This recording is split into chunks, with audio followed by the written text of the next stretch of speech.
우리는 평생 무언가를 손에 쥐기 위해 쫓기듯 살아갑니다. 눈에 보이는 자산, 이력, 지위 같은 것들이 우리 삶의 척도라 믿습니다. 소유가 곧 행복이라 믿으며 숨가쁘게 더 많은 것을 축적하며 달려옵니다. 하지만 그토록 많은 것을 쥐고 있던 두 손이 어느 날 갑자기 고통스러울 정도로 텅 비게 된다면 어떻게 될까요? 이것은 한때 세상이 원하는 모든 것을 가졌다가 한순간에 모든 것을 잃었던 한 남자의 이야기입니다. 바로 68세의 김도진 님입니다. 그는 지금 산자락 아래 작은 집에서 가진 것 하나 없이 살고 있습니다. 하지만 그는 그 어느 때보다도 부유합니다. 그의 이야기는 재정적인 회복에 대한 이야기가 아닙니다. 이것은 파산의 절망 속에서 비움의 가르침이라는 심오한 영적 발견에 이르는 평화로운 행복을 찾아낸 여정입니다. 김도진이라는 이름이 성공과 동의어였던 시절이 있었습니다. 그는 자수성가한 인물, 먼지 속에서 자신의 제국을 건설한 건설업계의 거물이었습니다. 1970년대 청운의 꿈을 안고 상경한 20대의 김도진은 가진 것이라곤 두 주먹과 성실한 뿐이었습니다. 그는 새벽 인력 시장에 찬 공기를 누구보다 먼저 마셨고 한낮의 땡볕 아래서 구슬땀을 흘리며 벽돌을 날랐습니다. 가난은 그에게 벗어나야 할 숙명이었고 성공은 그가 쟁취해야 할 유일한 목표였습니다. 그는 노력은 배신하지 않는다는 말을 경전처럼 믿었고 그 믿음은 가시적인 결과로 나타나야만 했습니다. 그의 젊은 시절은 거침없는 전진의 연속이었습니다. 작은 공사부터 시작해 신용을 쌓았고 시대의 흐름을 읽어 과감하게 사업을 확장했습니다. 80년대와 90년대 대한민국이 고속 성장을 하던 그 시절 김도진의 제국도 함께 부풀어 올랐습니다. 더 큰 공장, 더 호화로운 강남의 아파트, 그리고 매일 아침 천정부지로 솟아오르는 통장 잔고. 이것들은 단순한 목표가 아니라 바로 김도진 그 자신을 증명하는 정체성이었습니다. 그는 해가 뜨기 전에 일어났고 달이 뜬 지 한참 후에야 무거운 몸을 이끌고 집으로 돌아왔습니다. 가족의 얼굴을 보는 날보다 서류 봉투를 보는 날이 더 많았습니다. 그는 자신과 주변 모든 사람에게 완벽을 요구했습니다. 실수란 용납될 수 없는 나약함의 증거였습니다. 인생은 그에게 벽돌 한 장 한 장을 빈틈없이 쌓아 올리는 견고한 요새와 같았습니다. 그는 더 많이 짓고 더 많이 소유할수록 자신과 가족이 더 안전하고 더 행복해질 것이라 진심으로 믿었습니다. 그의 명함에는 대표이사라는 직함이 선명하게 박혀 있었고 사람들은 그를 김 사장님이라 부르며 고개를 숙였습니다. 그는 모든 것을 성공적으로 해내는 가장이었고 모두가 우러러보는 성공 신화의 주인공이었습니다. 그는 모든 것이었지만 단 하나 그의 내면은 단 한순간도 평화롭지 못했습니다. 성공의 무게는 곧 불안의 무게였고 더 높이 올라갈수록 추락의 공포도 함께 커져갔습니다. 그러던 어느 날 거대한 폭풍이 몰아쳤습니다. 그것은 서서히 다가오는 침식이 아니라 모든 것을 순식간에 집어삼키는 거대한 홍수였습니다. 1990년대 말 나라 전체를 휩쓴 외환위기의 칼날은 그가 쌓아올린 견고한 요새라고 예외를 두지 않았습니다. 믿었던 강물자금줄은 하루아침에 말라붙었고 수십 년간 신뢰를 쌓아온 동업자들은 제 살 길을 찾아 그를 배신했습니다. 어음은 휴지 조각이 되었고 은행은 붉은 글씨로 가득한 통지서를 보내오기 시작했습니다. 그가 평생을 바쳐 지은 요새는 몇 달이 아니라 단 몇 주 만에 모래성처럼 무너져 내렸습니다. 견고하다고 믿었던 모든 자산은 아지랑이처럼 증기처럼 허망하게 사라졌습니다. 파산. 그 두 글자는 단순한 금융 용어가 아니었습니다. 그것은 그의 삶 전체, 그의 정체성에 대한 사형 선고였습니다. 그는 더 이상 김 사장이 아니었습니다. 그는 하루아침에 모든 것을 잃은 채무자였고 세상의 낙오자였습니다. 수십 명의 직원이 분주하게 움직이던 넓은 사무실은 텅 비었고 그 정막은 귀가 먹먹할 정도로 무겁게 그의 어깨를 짓눌렀습니다. 절망은 그를 질식시키는 차갑고 무거운 담요 같았습니다. 그는 모든 것을 잃었습니다. 평생의 꿈이 담겼던 회사, 가족의 웃음소리가 배어있던 집, 수십 년간 쌓아온 명예, 그리고 그 모든 것보다 더 최악인 것은 그 자신을 잃었다는 감각이었습니다. 그는 아무런 출구도 보지 못했습니다. 자신이 누구인지, 왜 살아야 하는지 알 수 없었습니다. 그 높은 빌딩을 올렸던 손은 이제 갈 곳을 잃고 초라하게 떨리고 있었습니다.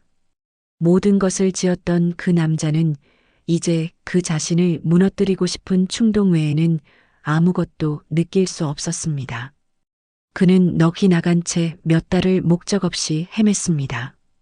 텅 빈 눈으로 거리를 걷고 공원 벤치에서 의미 없는 시간을 보냈습니다. 사람들의 활기찬 웃음소리가 마치 다른 세상의 이야기처럼 아득하게 들려왔습니다. 세상은 여전히 바쁘게 돌아가는데 오직 그만이 홀로 멈춰버린 섬 같았습니다. 장맛비가 쏟아지던 어느 날 오후 그는 이전에 한 번도 눈여겨보지 않았던 도심, 외곽의 작고 조용한 사찰에서 비를 피하게 되었습니다. 그는 자신도 모르게 대웅전 안으로 발길을 옮겨 구석에 홀로 앉아 있었습니다. 그는 기도를 하고 있지 않았습니다. 기도할 힘도 기도할 대상도 없었습니다. 그저 텅 비어 있었습니다. 그때 한 노스님이 말없이 다가와 그의 곁에 따뜻한 차 한 잔과 작고 낡은 책 한 권을 가만히 놓아두었습니다. 책의 표지에는 금강반야바라밀경이라는 글자가 희미하게 적혀 있었습니다. 그것은 우리가 흔히 아는 금강경이었습니다. 그는 호기심 때문이 아니라 그저 이 처절하고 황량한 지루함을 견뎌내기 위해 책을 읽기 시작했습니다. 처음에는 한 글자도 눈에 들어오지 않았습니다. 한자로 가득한 말들은 도무지 이해가 되지 않았습니다. 무릇 형상이 있는 것은 다 허망하다. 마땅히 머무는 바 없이 그 마음을 낼지니라. 허망하다고? 그가 겪은 상실의 고통은 뼛속까지 시릴 정도로 지독하게 현실적이었습니다. 그가 평생을 바쳐 이룬 공장, 피땀 흘려 번 돈, 그리고 믿었던 이의 차가운 배신. 그 모든 것이 어떻게 한낱 환상일 수 있단 말인가? 그는 분노의 차책을 닫아버릴 뻔했습니다. 이것은 현실을 외면하는 자들의 값싼 위로일 뿐이라 여겼습니다. 하지만 그는 달리 갈 곳이 없었습니다. 돌아갈 집도 그를 기다리는 사무실도 없었습니다. 그는 절에 머물며 공양간에서 설거지를 돕고 새벽마다 젖은 낙엽을 쓸기 시작했습니다. 그리고 매일 밤 그는 다시 그 혼란스럽고 불편한 단어들에게로 돌아왔습니다. 그는 경전을 이해하기 위해서가 아니라 단지 이 지옥 같은 하루하루를 그저 견뎌내기 위해 글자들을 눈에 담았습니다. 그렇게 몇 주가 지나고 몇 달이 흐르면서 그의 단단했던 절망의 벽에 서서히 가느다란 균열이 생기기 시작했습니다. 경전은 그의 상실이 현실이 아니라고 말하지 않았습니다. 그것은 그의 고통이 상실 그 자체에서 비롯된 것이 아니라 그가 잃어버린 것에 대한 지독한 집착에서 비롯된 것임을 가르쳐주고 있었습니다. 그는 김도진이라는 자신의 존재 전체를 회사, 집, 직함과 같은 눈에 보이는 형상들에 밧줄처럼 묶어두었습니다. 그 형상들이 사라졌을 때 그는 자기 자신마저 함께 사라졌다고 믿었던 것입니다. 금강경은 그에게 근본적인 질문을 던지고 있었습니다. 그 모든 것들을 제외하고 당신은 대체 누구인가? 그는 매일 새벽 낙엽을 쓸었습니다. 쓸어내면 바람이 불어 다시 떨어졌고 다음 날이면 또 수북이 쌓였습니다. 마치 자신이 그토록 붙잡으려 했던 부와 명예처럼 말입니다. 어느 순간 그는 깨달았습니다. 낙엽이 떨어지는 것은 자연의 이치이며 그것을 멈추게 할 수는 없다는 것을, 자신이 할 수 있는 일은 그저 묵묵히 지금 이 순간의 낙엽을 쓸어 담는 것뿐임을, 그는 비로소 공이라는 개념을 어렴풋이 이해하기 시작했습니다. 그것은 아무것도 없는 무가 아니었습니다. 그것은 특정한 것이 아님의 상태, 즉 어떤 사물이나 지위에 의해서도 규정되거나 얽매이지 않는 자유로운 상태였습니다. 그는 소유하려는 자신의 끝없는 욕망이 실은 성공해야 한다는 강박과 실패하면 안 된다는 두려움에서 비롯된 내면의 깊은 공허를 채우려는 필사적인 시도였음을 깨달았습니다. 파산이 그 공허를 만든 것이 아니었습니다. 파산은 단지 그가 애써 외면하고 덮어두었던 그 공허를 고통스럽게 드러냈을 뿐이었습니다. 진정한 비움은 통장에 돈을 잃는 것이 아니라 그 돈이 곧 나 자신이라는 그릇된 환상과 집착을 놓아버리는 것이었습니다. 그 깨달음의 순간 그는 처음으로 소리내어 울었습니다. 그것은 절망의 눈물이 아니라 자신을 올가매던 사슬에서 풀려난 해방의 눈물이었습니다. 오늘날 68세 김도진님의 삶은 더할 나위 없이 단순합니다. 그는 산자락 아래 볕이 잘 드는 조그마한 월세집에 삽니다. 그의 모든 소유물은 방 안의 낡은 책장과 상자 몇 개에 다 들어갈 정도입니다. 그는 해와 함께 일어나 밭을 가꾸고 직접 심은 상추와 고추를 땁니다. 정성껏 책을 읽고 때때로 산책길에서 만난 이웃과 툇마루에 앉아 차를 나눕니다. 그는 더 이상 회사를 소유하고 있지도 누구에게도 굽신거릴 필요 없는 높은 직함을 가지고 있지도 않습니다. 그의 과거 기준으로 본다면 그는 의심할 여지 없이 완벽한 실패자입니다. 하지만 흙이 잔뜩 묻은 거친 손으로 밭에서 갓 뽑아 올린 물을 들고 환하게 웃는 그를 보십시오. 그의 주름진 눈가에는 조용한 기쁨이 마르지 않는 샘물처럼 어려 있습니다. 그가 먼지 쌓인 옛 시절의 트로피를 바라보던 공허한 눈빛과는 다릅니다. 그가 손님을 위해 정성껏 끓인 찬물을 내리는 모습을 보십시오. 거기에는 그의 광란에 성공한 시절에는 결코 알지 못했던 오직 지금 이 순간에만 존재하는 깊은 현존과 평화가 있습니다. 그는 움켜쥐려는 욕망으로부터 자신의 두 손을 비웠고 그렇게 함으로써 비로소 자신의 손이 지금 이 순간이라는 삶 자체로 가득 차 있음을 발견했습니다. 그는 행복이 더 많은 것을 쌓아 올리는 축적에 있는 것이 아님을 배웠습니다. 행복은 이미 주어진 것들에 대한 깊은 감사에 있었습니다.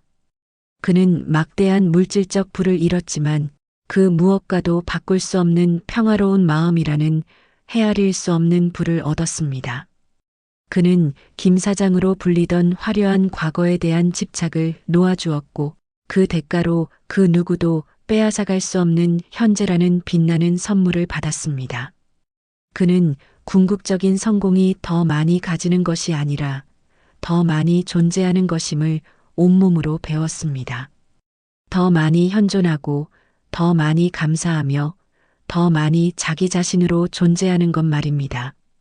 김도진 님이 굽이굽이 걸어온 길처럼 우리네 인생도 결국은 어둠과 이름을 끊임없이 반복하는 기나긴 순환의 과정입니다. 우리는 언젠가 반드시 손을 펴야 하는 그 순간이 올 것을 두려워하며 손에 쥔 것들을 놓칠세라 그토록 세게 붙잡고 살아갑니다. 우리는 소유물과 명성, 그리고 지위라는 이름으로 저마다의 요새를 쌓아 올리며 그것들이 예측할 수 없는 변화의 바람으로부터 우리를 안전하게 지켜주기를 간절히 바랍니다. 하지만 그 옛날 금강경이 우리에게 가르치듯 눈에 보이는 모든 형상은 영원하지 않습니다. 오직 모든 것은 변한다는 그 사실만이 영원할 뿐입니다. 성공과 실패의 격동의 수십 년을 땀과 눈물로 살아온 우리 모두에게 김도진님의 이야기는 깊고 따뜻한 위로를 줍니다. 그는 우리에게 파산이든 실패든 혹은 그 어떤 형태의 상실이든 그것이 아무리 고통스럽다 하더라도 결코 인생의 끝이 아님을 묵묵히 보여줍니다. 그것은 어쩌면 고통스럽지만 가장 심오한 새로운 시작이 될 수 있습니다. 그것은 이제 그만 바깥에 견고한 성을 쌓는 것을 멈추고 이미 우리 안에 존재하고 있던 광활하고 평화로운 내면의 공간을 가꾸기 시작하라는 삶의 겸허한 초대장일지도 모릅니다. 그는 자신이 무엇이라고 생각했던 그 모든 것을 잃었고 그제야 비로소 자신이 진정 누구인지를 발견했습니다. 모든 것이 사라진 텅 빔의 고요 속에서 그는 과거의 그 어떤 소음과 소유도 결코 줄 수 없었던 진정한 충만함을 찾았습니다. 그의 삶은 지혜의 가장 궁극적인 역설에 대한 살아있는 증거입니다. 오직 우리가 모든 것을 놓아버릴 만큼 용감해졌을 때 우리는 비로소 그 무엇으로도 그 누구에게도 결코 빼앗길 수 없는 단 하나를 얻게 됩니다. 그것은 바로 지금 이 순간 평화롭게 존재하는 나 자신입니다. 응무소주 이생기심 마땅히 머무는 바 없이 그 마음을 낼지니라.